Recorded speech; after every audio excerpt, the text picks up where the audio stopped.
Has the IPO market totally tanked, or will it recover later on this year, maybe next year, and allow people to start going public back via the public markets and be able to try to capture some of that liquidity and use the public and use retail and also use some funds to be able to exit their positions? Let's go ahead and talk about it really quick. So there's a the Wall Street Journal article about how recently public companies, so public companies that have recently gone public, are along some of the worst performers in this year's stock market rout, which has created a freeze in the IPO market that many people don't know when it's going to thaw out, right? So what we're seeing is that the IPO market, it's been locked up because, one, people are pulling a lot of the money out of the market, and that lack of liquidity is not allowing companies to go public when they want to and kind of at the rate in which they desired, because they need that liquidity to go public. And this is something I try to get people to really understand, right? They're benefiting from the liquidity.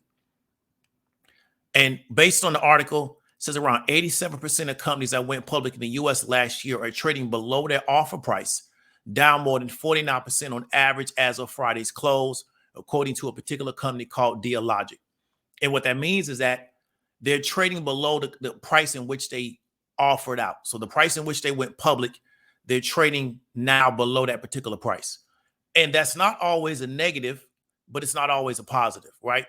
And one thing about going public is that when they create the offer price, if they trade above that, what it really means is they priced it too low, right? But that's a good thing because it means that people are buying in at a higher price than what you offered. But you want the public to agree on your valuation similar to where you offer, because it means you underpriced the offer.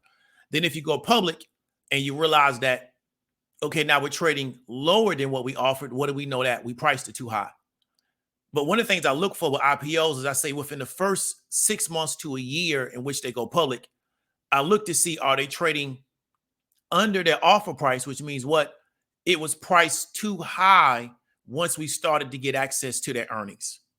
And that's something I look for, right? Once we started to actually be able to see the internals of the company, we realized that it was priced too high.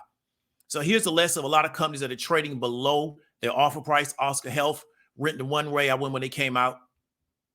Marketo, Robinhood, Toast, and then Coursera. I'm sorry. I think that's an education platform. So the fact that these particular companies and so many of these companies are trading under their offer price is scaring off these fund managers, because their goal is to take these companies public and then be able to have their clients exit at a higher price than what they went public at. So they're shying away from new issues. And when you look at the IPO process, and this is something that a lot of people, I would encourage people to learn, it's not just about taking the company public, but it's also about a narrative. And what they do is they road show these companies.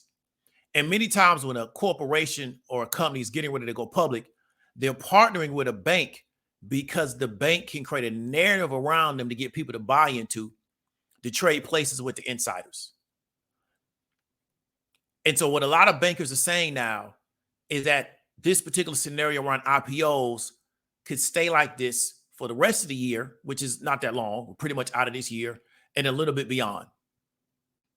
The IPO market's having its slowest year in more than a decade, with just 7.2 million raised in traditional new stock offerings in the U.S. over this year. However, last year, which don't include SPACs, and that's something that we talked about, they raised $154 billion for the busiest year for IPOs on record. And one of the reasons why I released the IPO lockout course is because I told people we're in an era of massive liquidity. As a result, everybody's going to go public. That's why we had the whole SPAC revolution. And there's a video on SPACs on the YouTube channel. And the reason why we had the whole SPAC revolution is because it was a way to capture that liquidity in the market. Now that the liquidity has dried up, what are we seeing? There's no more SPACs. Right? So the SPAC was just a way to capture the liquidity in the market, just using another vehicle. But once you really start to understand this process, and once you understand the IPO process, you understand what a SPAC actually is, and you understand why they're going public in the first place, you understand how you can profit from these situations. Because I don't buy into IPOs, but that's my personal situation. For the batch of traditional IPOs in this year, the performance is disappointing, with probably 85% trading below offer price, according to D-Logic. And then so this is prompting some companies that are planning to go public to hold off, hoping conditions will improve in 2023. And what they're looking for is just liquidity. Where can we get the public and the money in the public markets? Because so much money is on the sideline now. Where can we get money from to go public in a, IPOs are high risk. Therefore, in a risk-off scenario, it's going to be hard to go public. And we see that Chobani, and I know people know about Chobani. If you go to your grocery store, they're there. It said that it's not going to pursue an IPO at this time after multiple delays. Klarna Bank is going to look for private money at a lower valuation. And other companies are looking to be acquired, which is Figma, which got bought out by Adobe, as opposed to going IPO. So companies are looking for different ways to be able to support their valuation and to cash out their original or initial investors, because they can't go public and cash out through the public markets. And so that's what I want people to really understand. The whole IPO concept, right? Going public, and then they change it into direct listings, which to me is even more powerful than the IPO, is based on utilizing the public markets to become wealthy. And what you don't want to do is what we talked about, I think it was Klarna, is you don't want to have to always use the private markets, because it's harder to find 5 people that have $10 million that want to use that $10 million on a company in which they don't have a track record of performing publicly, which is totally different than performing privately, than it is to go public through the public markets and find 100,000 people that got, let's say $500,000.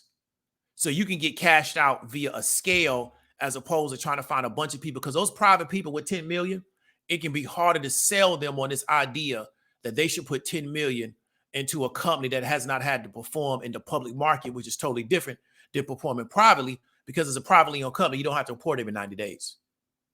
Therefore, you can kind of bunker yourself and turn the company around over a certain amount of time, whereas a publicly owned company, every 90 days, you got to report, you got to present your financials, you got to do the 10K, you got to do the annual report, you got to do the 8Ks, you got to present all this stuff to the SEC, and people are going to comment on it. And then what you're going to do is you're going to get cash flows in and out of your corporation based on your reporting.